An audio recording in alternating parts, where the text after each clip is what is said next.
A body apparently found in a refrigerator. We have some breaking news we want to get to right now. The Barrett County Sheriff's Office investigating a body found inside a home, and on further search, they found a body in a refrigerator. Yeah, that home is on Rustic Trail Drive on the far northeast side. Our Avery Everett just listened in on a press conference given by Barrett County Sheriff Javier Salazar, and he just stopped speaking a moment ago. Avery, what can you tell us? It's a complicated case, and the crime scene behind me stretches across two different homes. Right now, it is confirmed that a body was found inside one of those homes, inside of a refrigerator. Now, we don't know if it's homicide yet at this point. I'm going to walk you through a timeline of the case, because that's how the sheriff just minutes ago described it to me. He said that they were doing a welfare check. One of his deputies was doing a welfare check earlier this day. The man inside, the body that was found, is about to be 67 or 76 or 77 years old. The family met the deputy, where they were able to get inside the home. A suspect came outside of the home, around 40 years old. He pretended to be the man earlier, that body that was found. He pretended to be him over a Ring doorbell camera. The family was then able to enter inside the home. They were able to look inside of one of the refrigerators, and that's where his body was found. Some of the other details are pretty complicated in this case right now. They do have that suspect in custody, and they say that the body of that 77-year-old man was badly decomposed by the time that they found it. Those are all the updates that we have right now. As we continue to learn more about this investigation, we'll keep you updated on KSAT.com. Reporting live, I'm Avery Everett, KSAT 12 News. Avery, have you had a chance to talk to any neighbors or anybody out there? I mean, what's their reaction tonight? So I have spoken to a couple of neighbors. Most of them didn't even know that there was a crime scene here until they looked out their windows. I spoke to one woman who says that she was cooking dinners. She saw just one sheriff deputy vehicle outside of her house. She came back out 30 minutes later and saw the entire street flooded. I mean, the mobile units down at the end of the street, there's a red tent where deputies are coming in and out of. But a lot of people don't have the answers as to what was happening. They didn't even hear sirens at this point, because maybe it started as that welfare check. As we continue to learn more, we're talking to other neighbors. We'll keep you posted. Avery, thank you. We know that right now sheriff's deputies are investigating this as a potential homicide. We'll have more on this when we see you tonight on the Night Beat. Thank you. Thank you, Avery. Well, here's something to think about in November. Do you want San Antonio City Council members to each get a $20,000 raise? Here's another question. Or do you want them to serve terms that are twice as long? Those are going to be charter amendments, and they're going to be on the ballot in a few months. City Hall reporter Garrett Berger tells us how all of these are going to work. Motion carries. 6 charter amendments may be going on to the November 5th ballot, but not everyone on the council agrees on all of them. Motion carries. The most controversial was council pay, which hasn't gone up since 2015, when it was set at about $46,000 for council members and $62,000 for the mayor. Now, voters will decide whether to raise that to $70,000 for council members and nearly $88,000 for the mayor. Future raises would also be tied to the scale that's used in federal housing assistance programs. Supporters say the move would make elected office more accessible. If we keep the salary lower, we might just become a council with only members who are attorneys. Coincidentally, the council's 3 attorneys were the same 3 who voted against raising pay.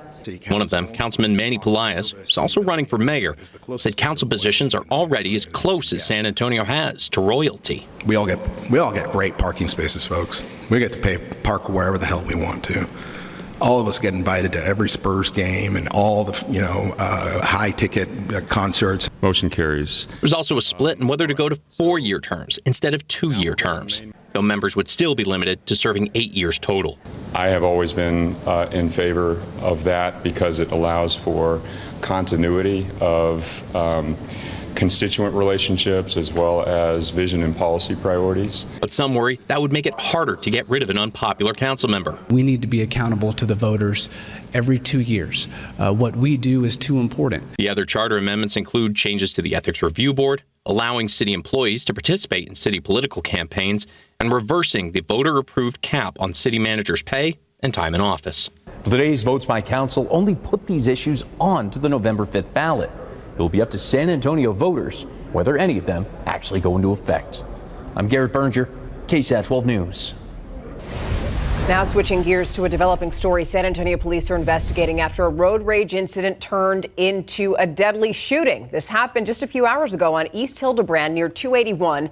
Just before 12:30 this afternoon, it was a wild scene. According to police, 2 drivers pulled up along the access road, and one of them, a 36-year-old man, allegedly got out with a hammer and started smashing the window of the other car. Investigators say the other driver, a 25-year-old man, then pulled out a gun and began shooting at the man with the hammer. The person with the hammer was shot multiple times, and we're told that person died at the hospital. You do have a right to defend yourself. If you feel like somebody is threatening your life, you do have the right to defend yourself. At this point, police haven't yet said if the man with the gun is going to be charged. A girl who San Antonio police say was tossed aside with the trash by her own mother is now living with other relatives. The mother, 38-year-old Natalie Rose Muno, is actually in jail after her arrest earlier this week. An affidavit says she was caught on camera in June abandoning her 15-year-old daughter who has autism and is unable to speak. It says Muno placed her inside a garbage dumpster enclosure area near Loop 1604 on Petranco Road, then drove back home to Bandera. A relative there became alarmed after Muno returned without the girl. We received a report from the grandmother that the child had not been seen in several days. We interviewed the mother and got some conflicting stories. The affidavit says a worker at a nearby coffee shop found the girl, called 911. Muno being held in the Bexar County Jail. It is unclear whether she also might face charges in Bandera County. For now, she's being held in Bexar County. Tonight, we're getting a look at the suspected vehicle involved in a shooting at a downtown bar that killed a Jasper ISD coach. So we want you to take a good look at your screen. The picture looks kind of grainy, but we're going to keep it on there for a while because investigators believe that that vehicle that you see was used in the shooting at Smoke Sky Bar that killed 28-year-old Aiden Burt. This was late last month. Police are saying that Burt, you see her there on your screen, was sitting with her back towards the highway when she was hit by a stray bullet that was fired from the area of I-37. Burt, as many of you know, is a cheer sponsor and a coach who taught English at Jasper High School, also at the junior high. If you have any information, call Crime Stoppers. That number is 210-224-7867. We now know the name of the man who police say accidentally shot and killed himself while taking out the trash. The Bexar County medical examiner identifying him as 58-year-old Harold Woodrow Thomas Jr. This happened at the Stratton Place Apartments on Starcrest Drive near Jones Maltzberger. Officers say Thomas carrying his trash and a gun while walking to the dumpster. He slipped and fell and the gun went off. Police say he accidentally shot himself in the chest. The medical examiner has not released their report as of yet. As school districts kick off their new school year, not all of them are going to start fresh. Yeah, Southside ISD leaders, parents, and teachers tell our Stephanie Cerna they're still concerned about some old, unfinished business. This is not just a rally for public schools. These parents and education leaders say it's a fight for the students. Our state is holding funding hostage, and we need our schools fully funded. First of all, our Constitution says that we are supposed to be fully funded. That is not happening in Texas. Last session, the state had a $33 billion surplus. Ovidia Molina, middle school teacher and president of the Texas State Teachers Association, says even with all that money, Texas schools didn't get anything. We are below the national average when it comes to teacher pay, when it comes to school, to student funding in Texas, and it's a crime. It's ridiculous. If we have the money, why aren't we giving it to the over 5 million kids that go to our public schools? Molina says they just want state officials to fund all public schools equally, without diverting those funds to private school vouchers, which Governor Greg Abbott has been pushing for years. It's a subsidy for people that are already in private schools, and it doesn't help the community. What it does is, you heard in the press conference, it closes schools down. Ricardo Moreno, Harlandale ISD board president, told the crowd that the Harlandale district was recently forced to repurpose and close 4 schools last year due to budget problems. The governor has placed the future of our 5.5 million public schools children at risk. It is imperative that our communities have a voice and a seat at the table to engage in meaningful conversations. Moreno hopes people will remember the fight for funding when time comes to vote this November. Stephanie Cerna, KSAT 12 News. Thinking about back to school time, and also it's a time where people are collecting school supplies, but also fans right now, because if you look at the bottom right of your screen, 99 degrees right now. Not everybody's fortunate to be sitting in central AC. A lot of people don't even have access to box fans. And so Project Cool is a nice project that's going on here in San Antonio. You could drop off a 20-inch box fan at a San Antonio fire station. There's a list on our website, but just want to let you know that. Yep. Adam? Very needed. Adam. Yeah, another triple-digit day, 100, the high temperature. That's 3 degrees above average, so not very far above average, climatologically speaking, the hottest time of the year, and 5 degrees shy of the record, which was set last year. Made it to 101 in Hondo, 103 Uvalde, Del Rio up to 109. Carrizo Springs and Cotulla and even Laredo, 106. So feeling the heat again today. It's our 14th triple-digit day so far this year. Compared to last year, we had 43 at this time, and 2 years ago, we had 56 100-degree days. So not nearly on pace, which I'm okay with. 91 by 10 o'clock. By midnight, we're at 86. Most of the night will be spent in the 80s. We're going to talk about where the dust is, a little bit of activity in the tropics we're watching, and a glimmer of hope for rain in just a bit. All right, thank you, Adam. Let's go to traffic and a traffic trouble spot we want to tell you about. We've been talking about it for a while. You see the orange barrels that are there. They're doing some construction on I-10, the westbound lanes. This camera's at Frio, and it's the westbound lanes as you head further up I-10. They're doing some construction on the upper deck there. That's why it's very slow going. Actually, you can see the lower deck not too bad, and the eastbound traffic on I-10 West, not bad at all for this time of day. Yeah, flowing. The best you can expect at this time. Now, still ahead on the news at 6. A foiled terror plot canceled an upcoming Taylor Swift concert in Austria. After the break, the advice that a security expert has if you're planning on going to a big event like that one. And let's take a live look outside. A tiny shot of rain around the corner. Meteorologist Adam Caskey will tell us when that could be. Our tiny but still hopeful chances out there coming up.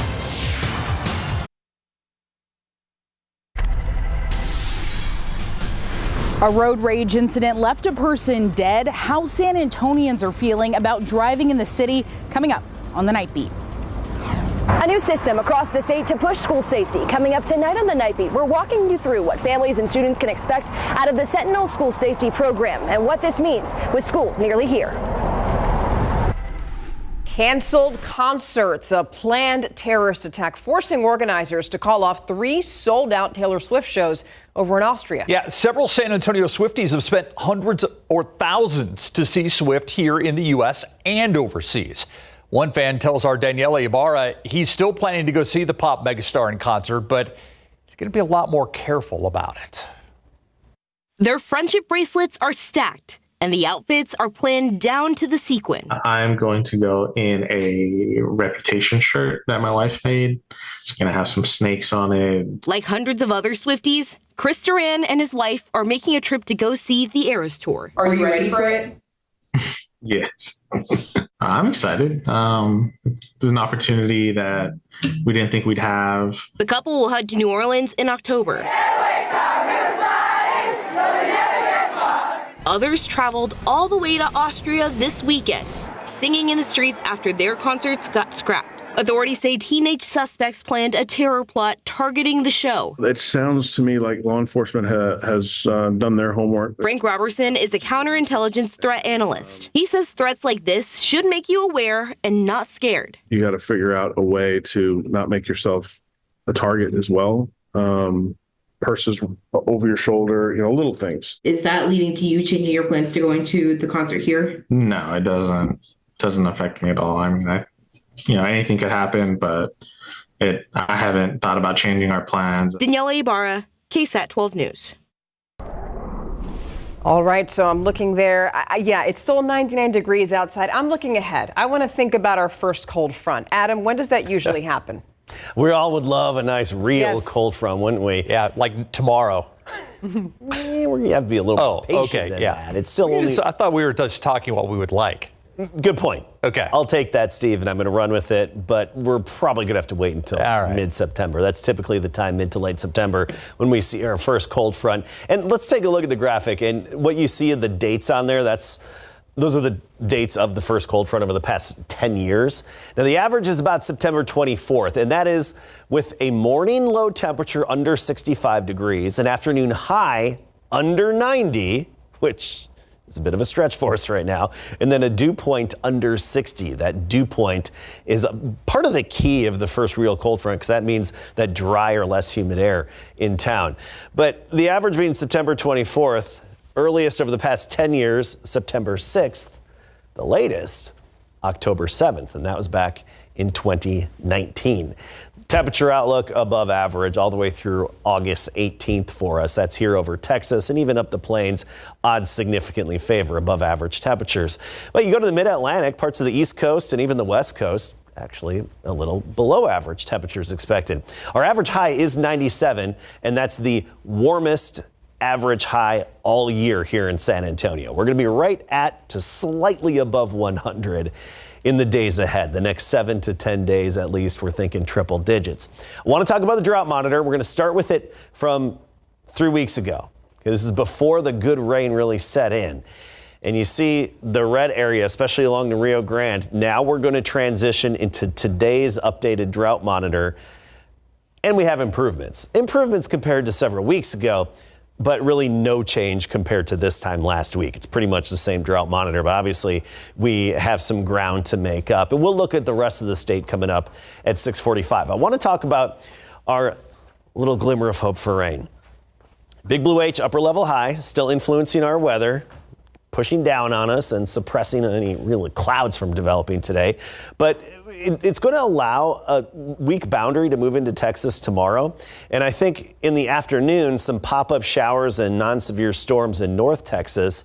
And as this weak boundary drops southward, basically a little wind shift line, we could actually have some of these downpours develop and then some of the leftovers make it here tomorrow evening into tomorrow night. It's definitely not a slam dunk. It's just one of those pretty please. Let's hope it happens. Cross your fingers. We really want it to happen, but we're not all that confident. It's a 20% chance. That's it. That's, I think, the best we could do is about 20%. So isolated tomorrow evening into tomorrow night. Let's look at the tropics. For the most part, very quiet. Now this new little wave came off of Africa and Hurricane Center's flagging it it's a cluster of storms really, for a 40% chance of developing in the next 5 to 7 days as it heads westward toward the Caribbean. It's got a long way to go. We'll keep an eye on it and, of course, let you know as things evolve if they do. The dust, it's way out to sea right now. We haven't noticed it. We haven't talked about it for several days. The thick plumes will be heading westward, but the upper level high is really going to shield us from a lot of that thick dust. Yeah, we'll have a little bit of haze in our sky, as we always do, but this time of year especially, but not the real dense haze. Not the dense fog. Dust, that is. 79 at 7 a.m., 100 tomorrow afternoon. It'll feel like it's up to 105, 106, though, a few moments in the afternoon. Keep that in mind. Making it just above 100 for most of us. Rio Medina, 101. New Braunfels, 101. Same with Pleasanton tomorrow. And just that 20% chance late tomorrow, and even a 10% chance Saturday. Otherwise, unfortunately, we're looking dry. Very dry. Thank you. All right, Mary, I remember when the McAllister Park Little League All-Stars were in the Little League World Series and the town followed them, cheered them on. I imagine it's going to be much the same with the Bernie Little League team. Absolutely. They really need the community support to even get to Pennsylvania. It's a long, expensive trip. We'll hear from Bernie before they depart. Good stories they have. Plus, as Divine prepares for their season opener, the Warhorses are working to live up to expectations. We'll be right back.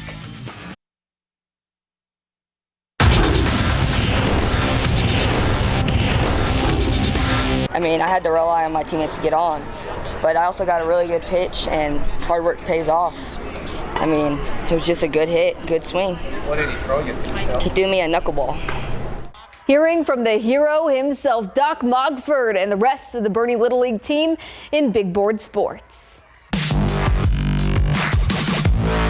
A tradition of success. Divine's 38 playoff appearances means high expectations as our BGC previews continue. You can always count on the Warhorse football team to be a threat in District 14 4A D2. Last season, Divine pieced together a 6-5 record, and the team hung around in some big games, though they didn't get the results they wanted, letting the district title slip away and suffering a first-round playoff loss. However, the Warhorses feel like they can get over the hump this year. We were a really young team, so we just really needed that experience to know what we need to do to get over the hump and win that game. It was a learning experience, and it just taught us a lesson about what not to do the next year after that, and just gave us a little rundown on what it's like to be in the playoffs. This year, Dave Campbell's Texas Football Magazine has Divine winning its district. Experience is on the Warhorses' side, so now it's all about taking it one step at a time. It's good to see your names out there. It's good to see the talent, the community, to see Divine up there, being successful and expectations and stuff. But, the kids know that they got to put the work in. We talk about climbing the ladder. We got to get better every week. Yeah, we have your goals. The first goal was the district championship, and then after that it's playoffs, and then it's by district and area, and you just kind of move on from that. But you got to start somewhere and you got to build.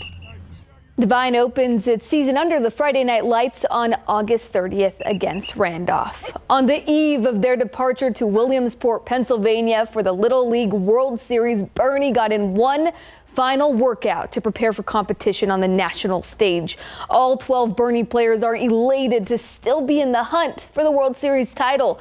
And to say the past few days have been a whirlwind is an understatement. The attention's been overwhelming. After the game on Tuesday, I had about 800 notifications on my phone. Everybody was jumping up and down. We were so excited. It's once in a lifetime opportunity. It's just super exciting. Go there, be on TV, and play your favorite sport. We're going to talk about it with the boys today when we go out to Pennsylvania, just representing our community in the right way. Be good sportsmen, have good manners, play hard, compete. It takes a village. The community has rallied behind Bernie to make the trip to Pennsylvania possible. The squad opens up World Series action on August 15th. Time now to shout out the Diamond Dogs, who represented San Antonio very well on the national stage. The local 6-year-old Pony Baseball League team won the 2024 Pony Shetland World Series Championship in Louisiana. Look at those faces. That one there. That's a game face. Yes. That's a game face. That's the definition of a game face. I like the ball caps too. Yeah. See if I can grab one of those maybe. Thanks, Mary. Yeah, they're probably watching, so get to see the cap. All right. Well, stay right there because you asked and we're going to answer. A doctor is going to join us on the set after the break to answer your health questions. Doc Talk up next. My friends, welcome back. It is about that time. Many of you sent us questions that you want a doctor to answer for you. It's for our segment Doc Talk, and right now you're going to get answers. Joining us now live is Dr. Leo Lopez. He's the medical director for University Health. Thank you for joining us. Great to see you again. Happy to be back. All right, let's get right to the questions. Are there COVID booster shots for children ages 5 and 7 like there are for adults? It's our first viewer question tonight. Thank you for the question. It's actually fairly timely. The CDC actually recently released some recommendations. So we know that they've approved the 2024 to 2025 COVID vaccines. They will be available later this fall. And to take the viewer's question into context, the recommendation says for anyone 6 months or older, they should get their COVID vaccine. For the age groups between 5 and 11 years of age, it's going to be one updated vaccine is all they'll need. And we still don't know yet, actually, if the older adults, 65 years and older, like last year, are going to benefit from that extra vaccine. So we are on standby for the CDC guidance. They'll monitor the situation and provide those recommendations throughout the year. Is the vaccine itself different for young children compared to adults? It won't be different in comparison in that way, but we know that the virus is evolving, and so these vaccines will continue to adapt to the changing virus. So it'll be different in that way. As all vaccines mutate. It's a thing, like with the influenza, right? Every year? Similar to the flu shot. Okay. So what are the best practices? Another viewer asked us this question. What are the best practices to avoid catching a virus when school starts? That's definitely not what you want as a parent. You know, they've been home all summer and they go to school and sometimes they get sick right away and they miss a few days of school. Absolutely. And this is actually an important segue. First step, get vaccinated. When that flu shot and that COVID shot is available at the local pharmacy or your doctor's office, get your vaccine. The second is good hand hygiene. So washing your hands, cleaning your area where you've got like high contact, so your desktop, your door handles. Cover your sneeze. If you're using a tissue, make sure you discard that. Cough or sneeze into your sleeve as well. Stay home if you're sick. So not just for your health and well-being, but to protect those in the community. And then the other things that can be helpful, kind of more upstream, follow a healthy diet, exercise that can help boost your immune system as well, and then seek medical attention if you need it. Yeah. And when do you think when would you recommend flu shots for kids? Sure. So the best time to get the flu shot is usually September and October. Okay. But a good answer is as soon as it's available, get vaccinated. All right, next question. I have a little knot on the side of my throat. Could it be a thyroid issue? This is an important question, and so we know that lumps and bumps around the head and neck should be taken seriously. They can be caused by a few different things. Folks can be born with nodules, lumps, bumps, masses in the neck. Can be caused by things like inflammation or infection. Can also be cancer, and particularly in adults. When we've got masses, lumps and bumps in the neck, we consider it cancer until proven otherwise. So I would say connect with your doctor, get that evaluation going to find some answers to get to the bottom of it and get any treatment that might be needed. Yeah, get regular checkups too, because those things should be something that a doctor can find as well. Definitely. Yeah. Okay, now next question here. Does arthritis cause high blood pressure? And if so, what can be done to help with arthritis while lowering blood pressure? Yeah, thank you for the question. So arthritis doesn't cause high blood pressure, but they are linked. In fact, more than half of patients with arthritis will also have high blood pressure. And so we know that there are a few things that you can do today that can help manage your arthritis, especially osteoarthritis, and your blood pressure. The first is exercise. We know that can help with both of these conditions. For adults, we recommend about 150 minutes a week. That divides out to about 20 to 30 minutes every day. Now, if the exercise is a little too intense, that's causing more pain on your joints, like your knees and your low back, you might consider something a little more low impact, like a stationary bicycle, bike riding, getting in the pool, that sort of stuff. The second piece is weight loss. So if we can aim to lose 5 to 10% of our weight in the coming year, that can also help with the arthritis and the blood pressure. Now, for some folks, they might need more intensive treatments like medication, so they should connect with their doctor to go over any other conditions they might have and to see if medication is going to be beneficial for them. The weight loss for arthritis that you were just talking about, is that because it's less pressure on the joints? That's the idea, especially with the osteoarthritis, and that can be losing that weight can help alleviate, particularly on the knees, low back, and the hips. Next question. How can I support prevention and recovery for sports-related concussions? Big issue right now when we're heading into soccer season, heading into football season.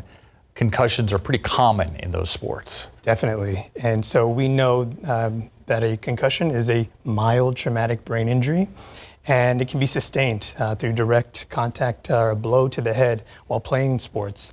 And we estimate that about 1 to 2 million young people, ages 18 and younger, will have a concussion playing sports or recreational activities right here in the U.S. every year. And that's likely a low estimate because still more than 50% of high school athletes won't come forward to report whether they're having any symptoms of a concussion. And that has a huge impact on the health for the young people here in our community. Folks can present with headache, nausea, vision changes, dizziness, confusion, have issues with memory. So it's important that we recognize this early and get folks the treatment that they need. To take football more specifically, because we know that the highest rates of concussions come by playing high school football. We want to try and work together to make the game safer. One good way we can do that is creating a culture of safety where it's okay to talk about whether or not you've got concussion symptoms like we just talked about. So if you're a parent, if you've got someone who's playing sports, if you're a coach, even if you're a teammate, encourage folks to come forward, talk about their symptoms, sit out and see their doctor. The other part of it is we want to make sure that folks get to see their doctor. They need that evaluation. The doctor can also recommend that return to play protocol as well. Just wanted to bring us together to ensure that we're taking steps to make the game safer and support all the athletes in our lives. Now, you were just telling us before you joined us on the set that you're preparing to get more heat-related calls because of athletes. Also, you've got a lot of high school football players that are playing out in the heat, sometimes 2-a-days, and that can also get pretty dangerous. So it certainly can. And so we know that if folks are having any of those symptoms related to heat or related to their concussions, we want them to talk about it, to come forward, now because we know that there's still some of the top reasons why folks don't come forward. They might be, they fear they might be perceived as weak. They don't want to let their teammates down, or they'll lose a position on the team. So again, we want to just create an environment where we're okay to talk about it. Okay. Dr. Leo Lopez, always appreciate your time. And if you have a question for one of our doctors, this is the QR code to scan and submit your questions. I mean, just today we covered everything from COVID to concussions to high blood pressure to arthritis. I mean, we had it all covered. Send us your question. We're going to take it to our doctors every Thursday at 6:30. We'll be right back.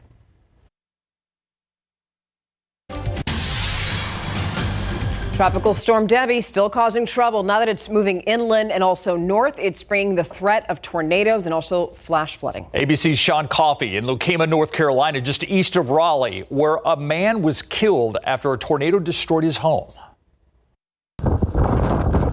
Debbie making a second landfall overnight as a tropical storm, leaving several states on alert, the death toll rising as the storm heads up the East Coast. Take cover now, move to a basement or interior room in the lowest area. In Wilson County, North Carolina, a confirmed tornado leveled this home, killing the man inside. When we got here, the tornado had knocked out the first story of the structure, and it was basically as you can see, it's a now one-story structure with the second story on top. His neighbor saying he's never seen anything like it. Looked back out the back door and I seen a twister going across the backyard and stuff was flying, and I went down there praying.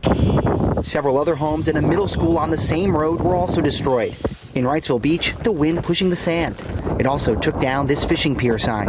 North Carolina's governor increasing the number of National Guard activated to 374 with the threat of even more flooding and tornadoes. Right now, 32 counties have states of emergency declared. We expect there will probably be more as this storm moves north and west. Video showing traffic delays with flooding in Cumberland County. The same in Fayetteville and Chapel Hill. Georgia and South Carolina also saturated. Nearly 20 inches of rain falling in some places already. And further south in Florida, where Debbie hit as a Category 1 hurricane Monday, this entire neighborhood in Sarasota underwater.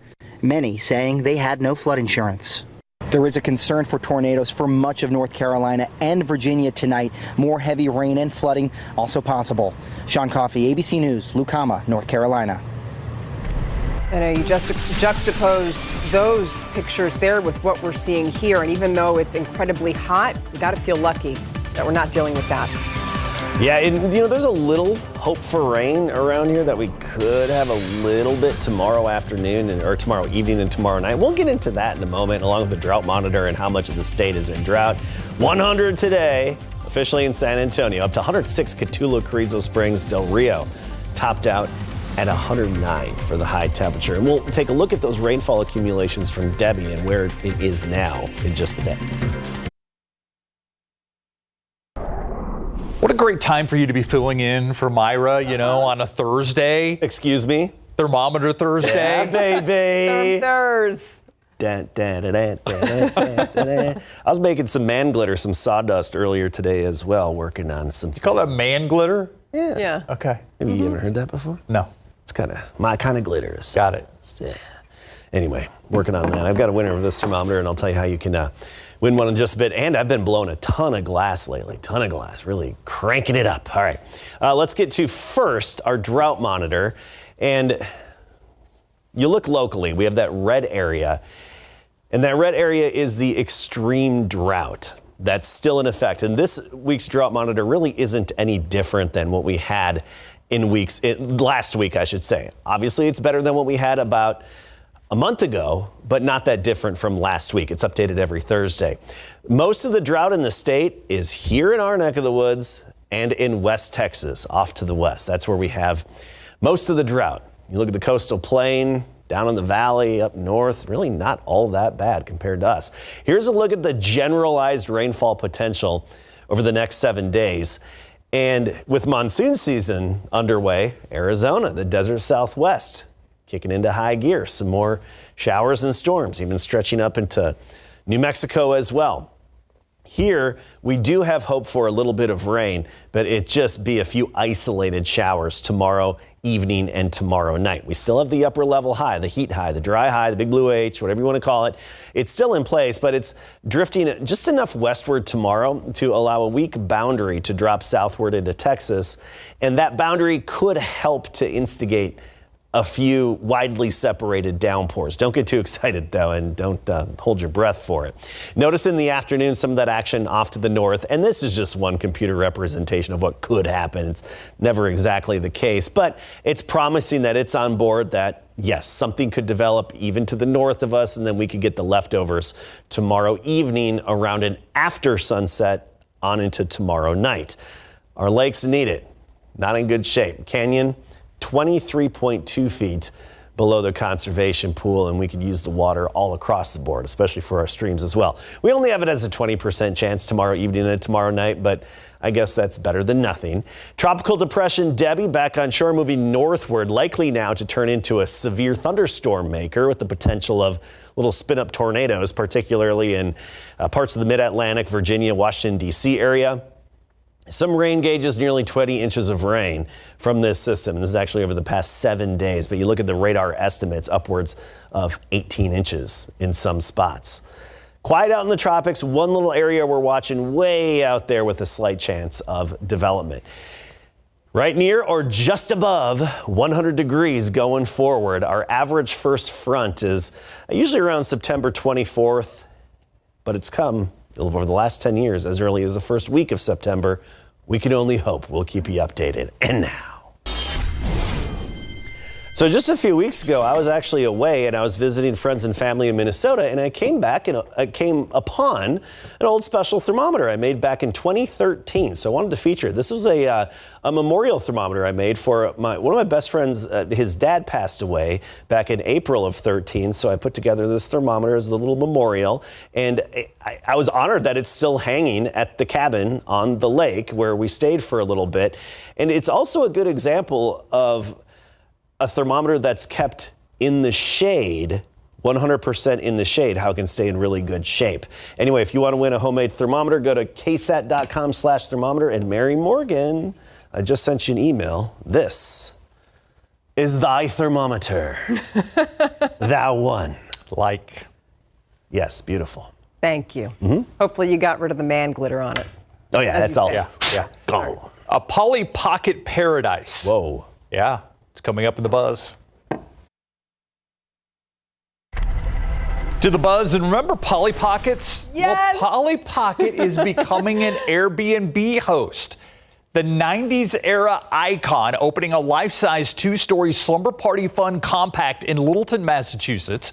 The 42-foot tall home includes pockets full of nostalgia, from Polly's vanity stuffed with hair and nail accessories to throwback looks in her closet. We showed that just a moment ago. So much fun. Guests can get comfortable watching a movie on the couch or head to the life-sized action park tent, which is just 10 feet away. Look at that couch. It's so cool. The Airbnb is open to guests for single night stays from September 12th through the 14th, and it costs $89 per person as a nod to Polly's debut in 1989. By the way, the bookings, you could start making the bookings on August 21st. All right, so the couch looks cool. It doesn't look that comfortable. I'm just going to be honest. Cool, yeah, but it's still, I mean, I doubt you'll be sitting on the couch much if you're there. you'll be checking out the little treasures all over the house. I probably won't be there anyway. Whatever. Missing out. We'll be right back. All right, well, welcome back. Thank you so much for staying with us this entire hour. We'll see you right back here on the Night Beat. See you at 10. See you.